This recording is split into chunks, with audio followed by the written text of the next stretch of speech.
my first time guys na gumawa ng ano ba tawag ito? Puto kuchinta.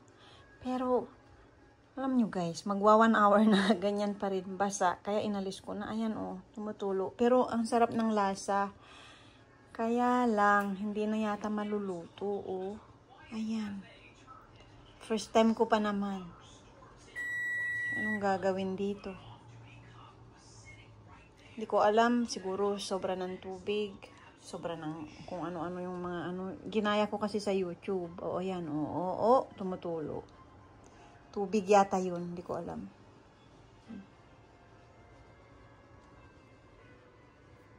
Comment down below guys kung may nakakaalam ng ano. Tapioca ang gamit ko dito at saka flour. Wala akong cassava eh. Ayan. Siguro mas maganda cassava o kaya malagkit. Ano. Kaya yun, sarap. Kaya lang, yun, hindi man luto sa gitna. Tubig.